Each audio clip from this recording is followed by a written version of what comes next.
자, 오늘 여러분들 말씀을 할 주제는 디지털 화폐를 통한 화폐 개혁은 인플레이션을 발생하고 결국에는 자산 보호를 위한 필요한 것은 결국에는 어디밖에 없다?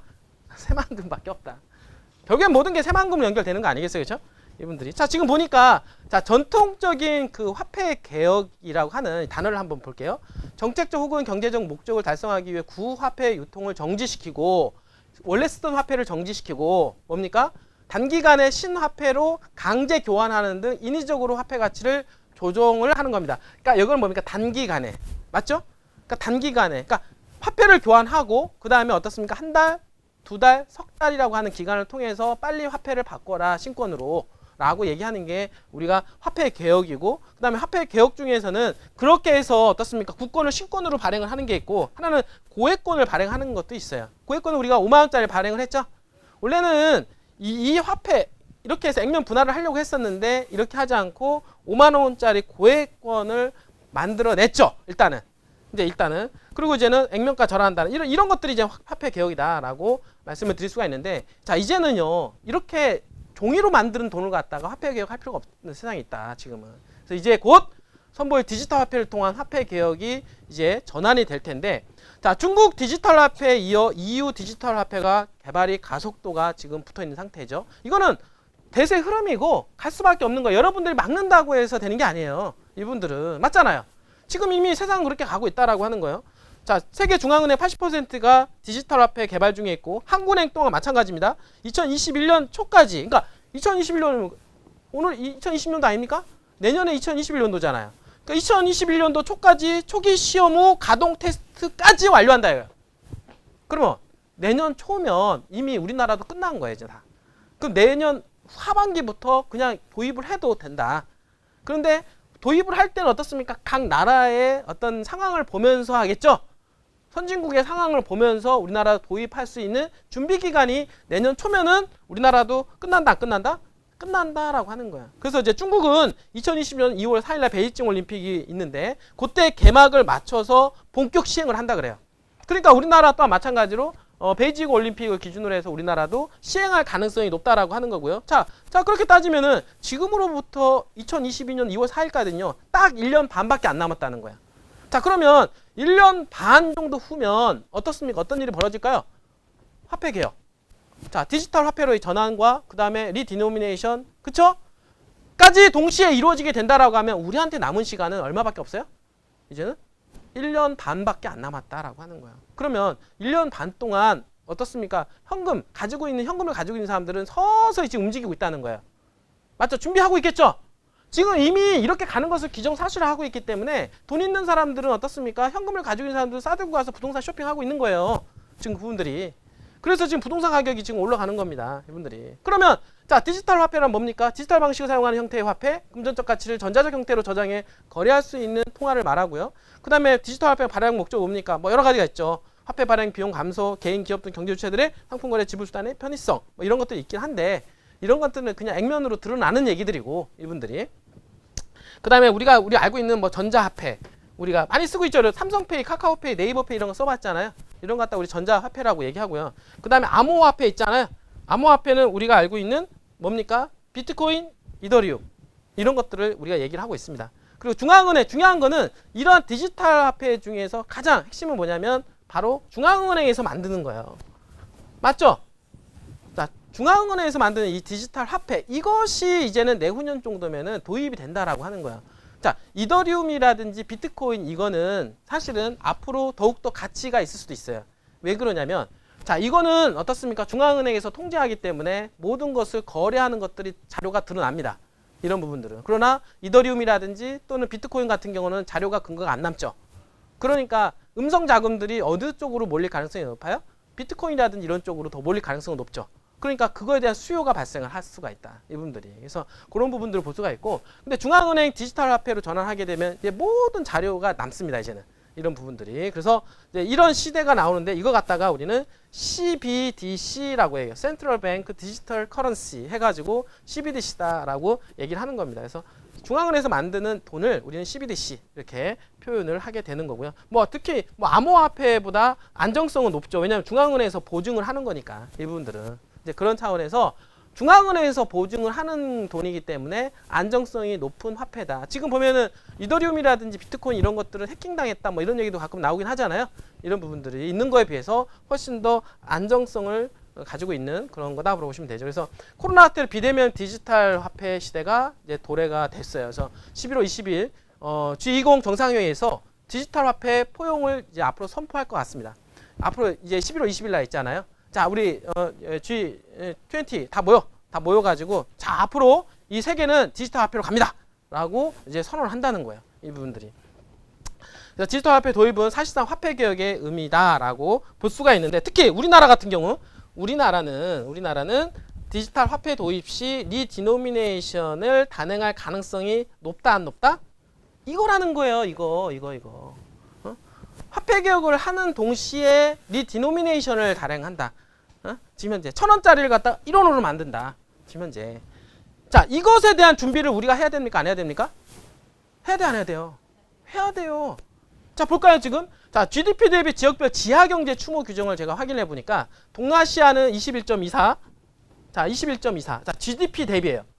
얼마나 많은 돈들이 지하자금으로 흘러 들어가고 있어요? 자, 지금 중동, 북아프리카 23.24, 유럽 20.20, 남아시아 28.11, 중남아프리카. 그러니까 못 사는 동네일수록 더 높죠, 지하자금. 이분들이. 자, 평균적 OECD 회원국은 15.28% 정도로 추정되고, 우리나라 같은 경우는 한 20% 정도 된다라고 얘기를 하고 있습니다. 이 부분들이. 뭐에 대해서? GDP 대비. 자, 그러면 화폐 개혁의 당위성은 뭐냐? 자, 결국엔 지하자금의 양성화죠. 지하자금의 장성화. 지하자금 갖다 끌어올려야 된다. 이분들이. 그러면 지하자금에 묶여있던 그런 돈들이 이제는 어떻습니까?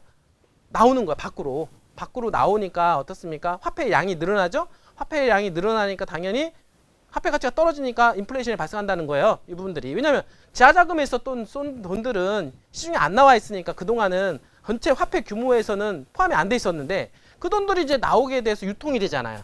유통이 돼버리면 엄청난 화폐량이 늘어나잖아요. 화폐량이 늘어나니까 자연스럽게 당연히 인플레가 발생을 하는 거죠. 이 부분들이. 그래서 이게 지금 자연스럽게 지금 현재 코로나 시대에 지금 도입이 되고 있다라고 하는 겁니다. 그래서 인플레이션 발생 원인은 지하자금의 돈이 시장으로 단기간에 공급이 되기 때문에 그래요.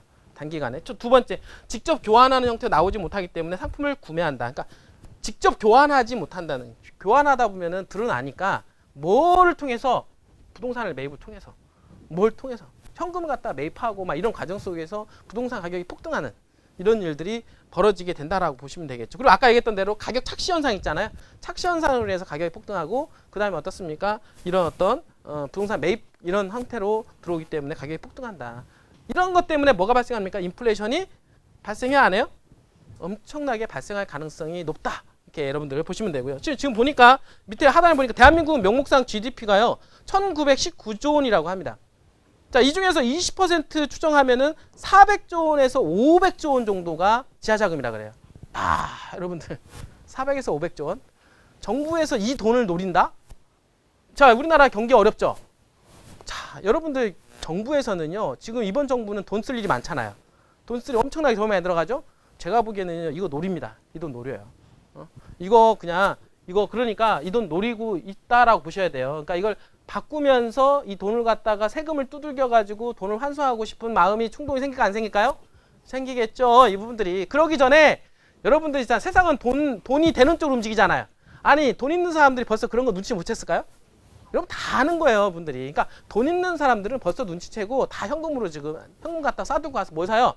부동산 쇼핑을 하고 있다는 거예요, 여러분들이. 그러니까 지금 부동산 이런 어떤 금 이런 것들이 올라가는 거야, 여러분들이. 알겠습니까? 여러분들이. 자, 그래서 단기간에 이런 것을 인플레를 최소화시키기 위한 방법으로 어떻습니까? 화폐를 교환할 때 이 세 가지를 써요, 원래는. 이 세 가지를. 원래 국권에서 신권으로 발행을 할 때 신규 화폐의 교환량에 대한 무제한과 신규 화폐 교환 기간에 대해서 이제 원래 무제한으로 풀어옵니다. 왜냐하면 단기간으로 이때까지만 바꿔주겠다라고 하면 일시적으로 인플레이션이 발생하잖아요. 왜냐하면 그때 안에 어떻습니까? 물건 막 쇼핑하고 그러니까. 그래서 이거 갖다 기간을 늘려주는 거야. 3개월, 1년, 2년 아니면 무제한. 이렇게 해가지고 어떻습니까? 천천히 자금이 시장으로 유입되게끔. 그렇게 하면 인플레이션 발생률이 좀 더 떨어지겠죠. 여러분들이. 그래서 그래서 그리고 신고화폐의 무기명, 익명성을 보장을 해준다. 자, 그러면 예전에 원래 사실은 여러분들 현금 가지고 있는데 현금을 가지고 있는 은행에 갔어요. 근데 예를 들어서 김병설이 1,000억 원 현금 가져왔네. 그래서 그 자료를 남기면 좋아요, 안 좋아요? 안 좋아하죠. 우리가 익명성을 보장하기 위해서 현금을 갖다가 여러분들 그 통장에 어디 금고에다 쌓아놓는 거 아니에요, 다. 분들이. 근데 그 돈 갖다 가지고 가서 은행에서 너 김병설이가 1,000억 원 가져왔네 하고 바꿔주면 그 자료가 중앙은행에다가 통보가 되면은 여러분들 돼요, 안 돼요? 안 되니까 그렇게 되면은 빨리 은행에다 갖다 주겠어요, 돈을? 안 갖다 주니까 물건을 사재기 하죠, 그냥 현금 갖다가. 그러니까 인플레이션가 발생할 수 우려가 있으니까 차라리 그렇게 하면 자연스럽게 그냥 화폐를 교환하게 되잖아, 그죠? 익명성을 보장해주면. 그래서 지금 원래는 익명성을 보장해야만이 인플레이션 발생률을 좀 떨어뜨릴 수가 있다라고 하는 거죠, 이 부분들이. 그래서 중앙은행 발행한 디지털 화폐의 완전한 익명성 보장은 제한적이고, 우리나라의 경우 이제 정부의 정책 방향상 인플레이션 방지보다는 신속한 화폐 개혁을 통해 그 과정에 단기간에 과세 수입, 그러니까 내가 보기에는 우리나라의 과세 수입을 증가시키는데, 제가 보기에는 제가 이쪽에 좀 주안점이 좀 있지 않을까. 이번 정부 같은 경우는 현재 돈도 많이 썼고, 그러니까 이 지하자금을 양성화시키는 데 있어서 세금을 두들겨서 세금을 걷어들이기 위한 방편으로 지금 현재 화폐 개혁과 함께 리디노미네이션을 단행할 가능성이 있다 없다? 저는 있다고 봐요, 이분들이. 그래서 지금 1년 반밖에 남은 이 기간 안에 지금 갔다가 어떻습니까? 자꾸 현금을 싸들고 가서 아파트를 매입한다거나 현금을 싸들고 갔다가 하는 거예요. 근데 지금 정부에서 현금을 갖다가 아파트 살려 하니까 자금 추적 들어온다 그러잖아요. 그러니까 아파트 지금 살 수 있어요, 못 사요? 여러분 잘 생각해 보세요. 아파트 지금 못 사요. 왜? 가면은 현금 나오잖아요. 그래서 지금 규제가 덜한 어디입니까? 토지 쪽으로. 지금 요즘에 토지 사면서 자금 출처 바뀐다는 얘기 나와야 안 나와요? 그건 없잖아요. 그래서 토지 쪽으로 가서 지금 쇼핑을 하는 겁니다. 여러분들 현금 가지고 가서 지금 현재. 그래서 지금 토지 쪽 그리고 금 같은 거 있잖아요. 금 같은 거 쇼핑하는 거예요, 그냥. 누가 금 사는데 자금 출처 요즘에 밝혀요? 아니잖아요. 그러니까 금에다가 투자해놓고 그 다음에 땅에다가 지금 묻어놓고. 그래서 묻어둬서 그런지 제가 요즘에 최근에서 보니까 요즘에 그 서울 여기 수도권에 있는 그 땅값 있잖아요. 6월, 7월 들어서 땅값이 폭등을 했어요. 이분들이. 왜? 돈 있는 사람들이 갔다가 수도권에 비싼 땅들 갖다가 매집을 하는 거야. 지금 현재. 왜? 강남에 있는 아파트 살려 하니까 자금 출처하니까 이제 어떻습니까? 땅으로 사들이는 거야, 지금 현재. 그리고 현금 가지고 있는 사람들이 지금 강남에 얼마나 많은지 몰라요, 이분들이. 그런 사람들이 지금 움직이고 있다는 거야, 이분들이. 결국에는 지금 제가 보기에는 어떻습니까? 이 금 시장은 더욱더 갈 것으로 예상이 되고, 디지털 화폐 시대에서는 더 갈 것으로 예상이 되고, 그 다음에 토지 시장 쪽 있잖아요. 지금 현재 왜 아파트 이런 쪽은 자꾸 자금 추적이 들어오니까 이제는 토지 쪽으로 지금 자금이 당분간 더욱더 쏠릴 가능성이 높다, 저는 이렇게 봅니다. 그런 돈들 중에서 일부가 새만금으로 유입되면 어떨까요? 여러분들이 당연히 유입되겠죠. 왜냐하면 아니 돈 냄새를 잘 맡잖아요. 돈 되는 쪽으로 돈이 움직이지 돈 안 되는 쪽 움직이겠습니까? 그럼 돈이 되는 쪽으로 우리 지도를 딱 보고 나서 돈이 되는 쪽이 어디냐 봤더니 새만금만 한 데가 없으니까 새만금으로 이 자금이 들어가는 거예요, 이분들이. 새만금으로. 근데 새만금으로 자금이 들어가는데 여러분들 잘 보셔야 돼. 새만금에 들어간다고 해서 정부가 막느냐? 여러분들 새만금은 지금 활성화시켜야 되는 단계예요. 돈줄을 말려야 되는 단계가 아니란 말이에요, 지금. 어느 정도 돈이 들어오는 것을 인정합니다, 지금은. 알겠어요? 어느 정도 이제는 올라가면 제재를 하겠지만 새만금은 지금은 홍보해야 되는 단계고 자금줄을 갖다가 어떻습니까? 들어오게 해야 되는 단계야, 이분들이. 그렇기 때문에 함부로 그걸 갖다 제재를 못 한단 말이에요, 이 부분들이. 그렇지 않나요? 그래서 지금 새만금은 더욱더 가속도가 붙고, 그리고 디지털 화폐로의 전환 시기 앞으로 1년 반 정도 후에 리디노미네이션까지 발생을 했을 경우에는 엄청난 폭등까지 이루어질 수 있는 가능성이 있는 지역이 저는 새만금이다라고 보여지기 때문에 여러분들 지금 빨리 준비하셔야 되는 거예요. 벌써 내년만 돼도요, 어떻습니까? 점점 화폐 개혁에 대한 얘기가 나오면 나올수록 어떻습니까? 움직이는 속도감이 더 빨라지겠죠. 그러니까 내년은 더욱더 가파르게 올라간다고 보셔야 돼, 이분들이. 거기다가 새만금 특별자치시까지 얘기가 나오고 있기 때문에 내년에는요 거의 가히 폭발적으로 시세가 상승할 수 있는 가능성이 높다라고 하기 때문에 제가 여러분들 지금이 가장 빠른 시기다라고 얘기하는 겁니다. 알겠습니까? 지금 빠른 시기예요, 여러분들. 항상 그렇습니다. 지금이 가장 빠르다. 이럴 때가 아니다라고 하는 거예요, 여러분들. 움직이고 있다. 돈 있는 사람들은 엄청나게 움직여가고 있다. 여러분들이 그 흐름을 전반적으로 여러분들이 이해를 하셔야 된다라고 하는 거죠. 그렇기 때문에 이렇게 실물 자산으로 금, 아파트, 토지, 주식 이런 쪽으로 자금이 움직이고 있는데 마침 우리나라에서는 문재인 정부 들어서는 새만금을 국가균형 발전 차원에서도 그렇고 국가균형 발전 그다음에 혁신성장의 거점 있잖아요. 이 부분들이 그다음에 혁신도시 세종시 새만금 국가혁신 클러스터 세종시와 새만금 자 이런 것들이 모두 지금 새만금에 집중되어 가고 있는 그런 상황이다라고 하는 거죠. 여러분들이 맞죠? 그냥 돈대꽃이 새만금밖에 더 있겠냐 이거야. 이분들이 거기다가 이런 어떤 사회적인 분위기까지 만들어준다라고 하면 새만금은 어떻습니까? 4차 산업혁명의 아이콘 아닙니까? 또 거기는 맞죠? 그렇게 맞춘다라고 했을 때 새만금은 앞으로 폭등 조짐이 있을 수 있는 가능성이 높고요. 앞으로 화폐 개혁이 일어나면요. 땅값이 있잖아요. 100만 원짜리가 얼마가 돼요? 1000원짜리 되나요? 1000원짜리로? 완전히 껌값 되는 거 아니에요? 그죠?